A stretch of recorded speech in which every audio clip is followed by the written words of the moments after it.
అందరికీ నమస్కారం. 2 స్పెషల్స్ ఒకే రోజు వచ్చాయి. Friday and independence day. ఈ రెండింటి గురించి షార్ట్ కట్ లో చెప్తాను. పాపకి స్కూల్ అయితే లేదు.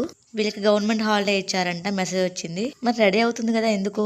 మా హస్బెండ్ ది ట్రాన్స్పోర్ట్ ఆఫీస్ కదా, వాళ్ళు జెండా ఎగరేస్తున్నారు. పాపకి డ్రెస్ ని మీషోలో తీసుకున్నాను. ఉదయం 5:30కి లేచాను.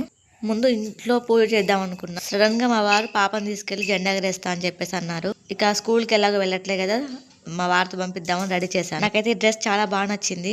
ఇంకా తను వెళ్ళినప్పటి నుంచి వచ్చే వరకు అయితే నేను ఇంట్లోనే పూజ చేసుకున్నాను. ఇంకా తనకి ఇలా స్కూటీ మీద బండి మీద తిరగడం అంటే చాలా ఇష్టం. నేను ఇంట్లో దీపం పెట్టిన పాప మా వారు వచ్చారు. వాళ్ళు కరెక్ట్ గా 8:05 కల్లా బయలుదేరారు. ఇక్కడ నుంచి వాళ్ళు వచ్చేసరికి 11 అయింది. లక్ష్మీదేవి అమ్మవారికి అలంకరణ అంటే చాలా ఇష్టం అంట. నేను కూడా ఈసారి మల్లెపూలు ఎక్కువగా, గులాబీ, చామంతి ఎక్కువగా తీసుకున్నాను. పూజ అంతా కంప్లీట్ అయ్యాక ఇది చిన్న సెల్ఫీ వీడియో తీసుకున్నాము. ఇంకా మా పాప అక్కడ జెండా ఎగరేస్తారు కదా, దాని గురించి చెప్తుంది. Please like, share, comment and subscribe friends. ఒకసారి డిస్క్రిప్షన్ చూడండి. Thank you.